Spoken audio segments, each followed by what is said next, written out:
podcast, Unpopular Opinions, because it's a play on my name actually. Thank you for tuning in. Some of you may have heard me in TikTok. Thank you for your support over there. I've always wanted to do podcasts when it comes to this kind of content, because I realized that a lot of times when people ask me for my experiences or the type of lessons I've learned, right, it's at length. I need to talk to them for hours and it's so long, there's so many things to cover. All of the lessons that I have learned was through this 2-year period, and honestly I am still learning right now. So a little bit about myself. I was married for about 7 years before I got divorced. I got divorced shortly after my third child, but my problems with my husband started right after we had the first child. And this brings me to the topic of the day, which is how my children have ruined my marriage. Maybe a lot of people will be shocked, like, how can you blame the breakdown of your marriage on your kids? And they're so innocent, they didn't ask to be born, things like that. Yes, they didn't ask to be born. They didn't ask to be in a broken family either. So that was when, of course, I learned and I decided to fix my marriage. Thank God, through all the trials and tribulations, we have come to a place of learning and understanding. And I would like to share this with you. My husband and I, we dated for about 5-6 years before we decided to get married. He's 2 years younger than me. Our life stages are a bit different. I got my first child when I was 30. I got married when I was 30 as well. How it happened was we spent all of our time together. Okay, we worked together, we stayed together, we basically just everything. It was to an extent where one of our once good friend even commented, is it even healthy for you guys to be this close? For you guys to really just do everything together? Well, we didn't think there was something wrong. We felt like this is how we operate best. My husband's a freelancer, so I could have a chance to work with him, be his assistant or anything lah, just the 杂工 lah, okay?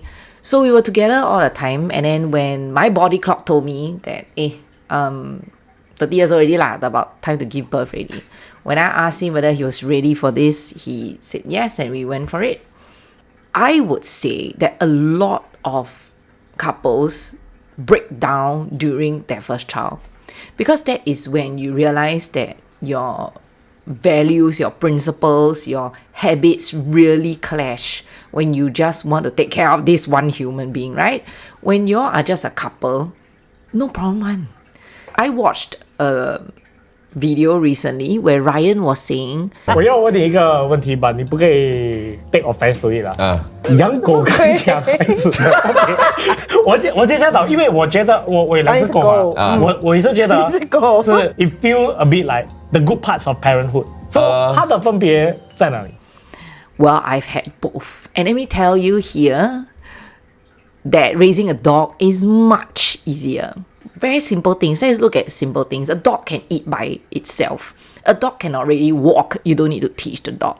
The dog can already bark. You don't need to teach them language skills. You don't need to teach them respect. Yes, you do need to teach them how to pee and poo in the right places. You need to teach them not to bark excessively or bite people, But the manual labor is not there. You don't need to carry a dog everywhere you go because he or she cannot walk. And you can leave the dog at home and you can go and work. You cannot leave an infant at home and go and work. I can go on a holiday and then put my dog in a hotel. Am I going to put my baby in a hotel? Who's going to watch for me? Right? I mean, he asked the question non-offensively, but I feel like it is a given. I think this kind of thing is common sense. But don't blame him. I don't blame him, because you will only come to this kind of parenting things when you are a parent yourself. So when my first child was born, my life completely changed. I have the same thoughts as every mother. Like, why is it that only my life changed, but my husband's didn't? I remember for the first 2 weeks of my son's life, I did not sleep. Not at all. I don't know how a human can do that, but I did not sleep. I was afraid to sleep because I was like, what if he needs me? What if he stops breathing? And I don't like the feeling of falling asleep and then suddenly I need to wake up. It will give me a massive headache. It snapped for me because my husband was still having his football nights. When I was breastfeeding, okay, he was watching football and he would go to sleep. He wouldn't feed at night. He wouldn't change anything. I'm suffering. Can't he see that I'm not a robot? So one day, I've had it. So I kicked him down the bed, off the bed. He woke up in horror. He didn't get angry. He was more of like a shock. And then I realized one thing. He asked me, oh, you mean I need to help you? Breastfeeding, I can't help what, right? And the baby needs you, so you clean, and I just go and sleep lah. The kind of face, right, that he showed me, it's not that he was being arrogant. It's not that he's trying to make my life difficult. It was truly him not knowing what a role of a father is. Okay? Well, that time I didn't think about it. I just thought like, why are you so stupid one? Like, come on lah, like, the child is yours as well. Why are you the only one sleeping and I'm not sleeping? He quickly stepped up, changed the child for me. He did night feedings because I cannot feed my child without sleeping. And when I sleep, I drop everything, which I've dropped bottles before. And the last thing I want is to drop my baby, my infant, onto the ground. After a while, he got tired and he was resentful, I guess, because he was saying, why is it that other women can just do it all themselves? You know, my mother could do it all by herself. Your mother could do it all by herself. So I said, that is the reason why both our mothers resent both our fathers. Like, duh. Okay, another thing that I would like to actually speak up for the men. We are the ones being pregnant. So we already have 9 months of living with this baby and getting used to having somebody else in our life, really. But for the husbands, they feel nothing. They don't have this bag in front of them. They don't know what's the difference. So everything was fine for him. When it comes to husbands not being able to, like, hey, hello, the baby is here already. Can you do something about it? Let's give them the benefit of doubt that they don't know what to do because it's a new person, right? We have already had these 9 months of experience with this child. I will give them that, okay? But it doesn't mean that you take 9 months to get used to a child. You don't do that. So yeah, the quarrels started. I would like to give the excuse that he's a Eurasian, so he doesn't know Chinese traditions. Okay, but yes, he doesn't know how to take care of me. So he didn't know how to be a husband to me while being a father to the child. Let's be honest, how many of our fathers actually were present during our baby infant times? It was all our mothers, right? For example, my father, right? He's at work all the time. So I'll grow up to think that, a man is supposed to go out and work. So if I have a man that's always at home, right? That, you're so lazy. Why are you not working? You know? So that is the kind of impression we have. Don't tell me that your childhood doesn't play a part. Okay? Yes, you have grown up, mature enough to know that what is right and what is wrong. But there are certain things that is stuck in you that you will forever hold on to. Until you do some self-reflection and find out that certain behaviors are not right. For our fathers to be absent in our lives, basically, it's wrong. Okay? Let's just put it out there. It's wrong. If you have watched my TikToks, right, you would know that I've said this sentence that a mother cannot teach what a father can teach or represent, and vice versa. I have a son. I can't teach my son how to be a good father.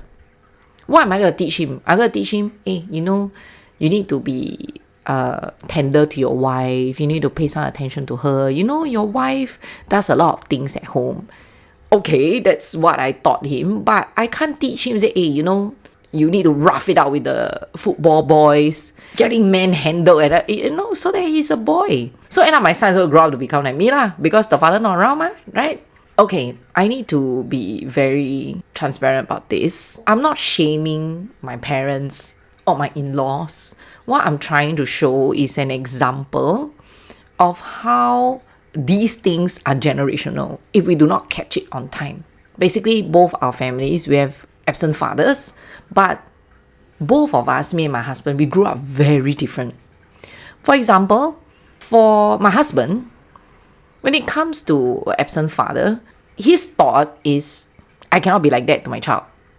Okay, I will be there for my kids at each event, at each activity, and I'll be the first at the school gate. For me, when I saw my father being absent, my immediate thought was, I'm not going to marry somebody that's going to disappear for 1 month and then put money on the fridge and then disappear again.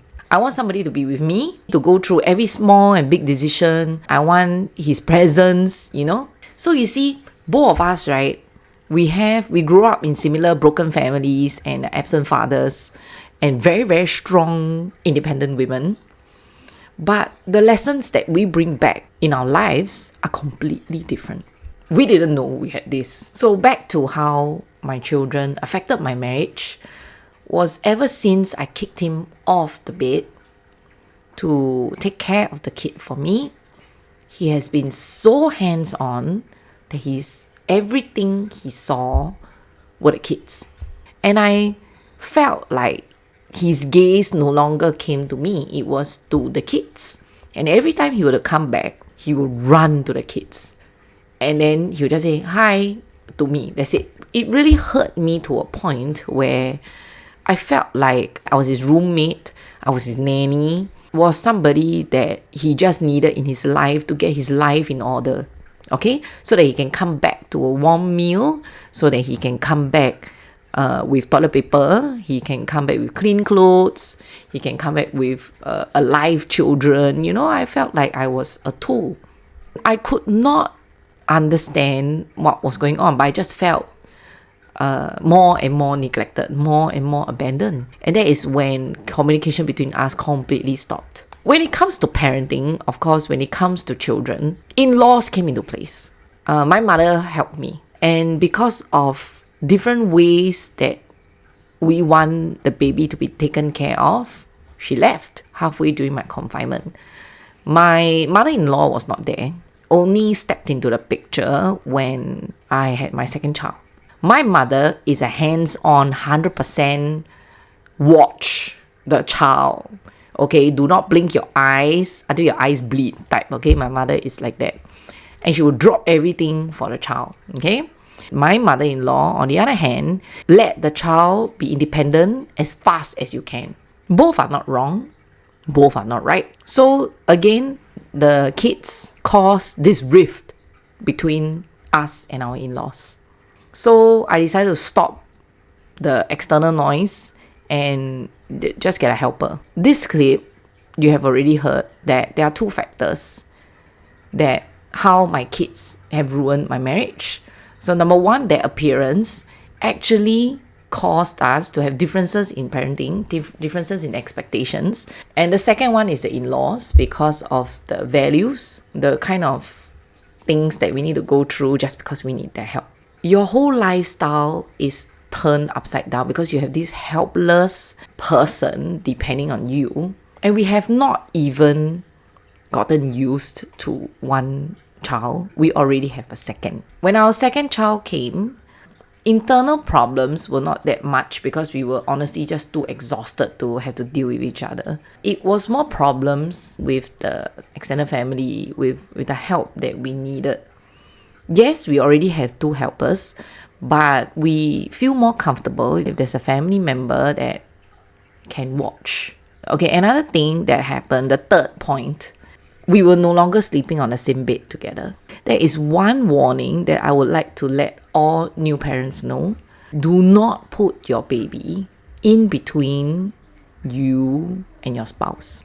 Not just because of safety issue, it is because the distance between you and your spouse will grow. Even having 2 separate blankets, let me tell you, is a problem. I've tried all this before. We slept separately. We had 2 blankets because he's always stealing the blanket from me, okay? My child has always been sleeping in a cot beside me because I don't want my husband to crush him. So eventually, I have 2 babies sleeping in the same room as me and my husband. And of course, they cannot sleep together because they will crush each other. So I will be sleeping with my second child on my bed, and then my son will be on the floor with my husband. So that's how we got separate blankets and for convenience lah. But no, it's convenient to break up. It really affects because I'll be like, oh, you can't sleep here because the child is sleeping here. Or the husband will be like, I angry with her. I don't want to sleep with my wife. I want to sleep on the floor. These kind of things are very common and plenty. You may think it's a small thing, but when it accumulates, it is very serious. It gets very, very serious. There's a verse in the Bible that says, do not let the sun go down on your anger. Because when you are there, lying down, your thoughts tend to drift. And when it drifts, wow, he knows I'm pissed off. And he can still be there playing his games. He's not coming here to talk to me. He's going to pretend that nothing is happening. And then I just get more and more and more angry. Wow, he don't love me anymore. He only love the kids. He will do anything for the kids except for me. Or he doesn't care about me anymore. I'm just a tool for him to have a child. And then, so it just keeps drifting off. And it gets worse, let me tell you. I'm not appreciated. I'm not valued in this family. While your spouse is in the other room thinking, wow, I better not go in because she's very angry right now, right? And then I wouldn't know what to do. So I think I'll just hide here until she falls asleep. So if you can see how all these unresolved quarrels fester in your brains because you refuse to solve it on that day itself. That's why the verse says, do not let the sun go down your anger and do not give the devil a foothold. When my thoughts become negative, that is when the devil has gotten a foothold in my mind. That is why the verse says that. Yeah, some people say, hey, I need a day or two to think about. Yeah, you go and think lah, okay? You go and think. Because your spouse, trust me, he or she is thinking also. And I'm telling you, it's not good. We are actually born evil. Why do I say that? Were you ever taught to lie? Were you ever taught to steal? Were you ever taught to say bad, hurtful things to people? You did not ever needed to learn that. But how in the world did you know that? And why is it that it is so hard for us to do good things? Why do we need to learn how to do good things and not learn how to do bad things? Why is parenting so difficult? Because we were never taught how to do it. All we knew, all we based on were our childhood memories and the impressions and the roles that our parents played. During the divorce, my son actually suffered the most because he was the oldest, so he went through all of it and he could remember the trauma. What I wanted to do was to actually send him to play therapy because I felt like I have my own issues and I cannot teach him how to deal with his anger issues when I failed at it. I told him, son, you are going to learn from this Jie. Like when you are angry or when you are upset, instead of throwing a tantrum, what else you can do? Anything that you are sad with, you're upset with, anything in school that you don't feel comfortable in, you let her know. And then my son asked me this question. He was 6 years old when he asked me this question. He said, Mommy, why is it that you never study about children and you went to have children? I was surprised. I didn't know what to say. I said, you're right. I'm sorry because I didn't know all of these things. I will try my best to help you so that both of us can learn together. We have not studied how to be parents. We have not studied how to be good husband and wives. And we just throw ourselves into this new identity, new environment, and we expect ourselves to do a good job. Of course not. In one of my TikTok clips, right, I would say, would you take medication from an uncertified doctor? I mean, damage, hurt, traumas are inevitable even when we try our best. But at least we try our best. Because I made a decision to give birth to you, right? I better make sure I do a good job. Yeah? Everything I do, I want to do it to the best of my abilities so that I can answer to myself and I can answer to God. Okay? For now, after we got remarried, maybe I can do a quick comparison. We are fixing a lot of these type of priorities. Okay? We have learned through our courses that a priority should be like this. Number 1, God. Number 2, your spouse. Number 3, your children. Number 4, your extended family. And then after that is your work or your friends and all that. But the first 3, we need to get it right. First is God. Because if you do not fear anybody, you are your own God. If you believe in karma, you believe there's a God. Okay? If you believe in reincarnation, you believe that there's a God. Last time, let me tell you my priorities last time, okay? My first priority is my husband. Second priority is my children. Okay? Just these 2 rough. I had it. Okay? Because God is a jealous God. If you think that you can do whatever you want and not get repercussion, you are dreaming. Repercussion doesn't only come after death. Let me tell you that. Repercussion comes when you are alive as well. And that is the scary part. Because death, what's going to happen to us, nobody knows also, right? But when you are living and you are going through that rough, that is the scary thing. Now, my husband's priorities were the children, his extended family, his work, himself, and whatever the wife do no poop. I was nowhere to be found, okay? So clearly the sequence is not right. When we got our priorities right, things were effortless, were smooth. So again, number 1, God. So for me, I needed to put God first. What does it mean for me? It means that I jolly well ask for His opinion first before me. Okay, God, I thought about this. And I think this decision is the best for the family. Let me know if you think it's right or not. That was what I did. Instead of doing it, right, I said, okay, let's do this. And then I prayed, oh God, I do this already. Please give me a good result. That's not putting God first. That's putting your opinion first. Because you went ahead and do it. So I needed to learn to always pray, to always ask God for directions before I do anything. When we realized that, we started to change. We needed to have date nights. The marriage comes first.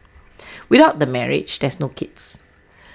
And without father and mother, there's no healthy kids. The sequencing of priorities is very important that everybody should learn if you want to have a smooth life.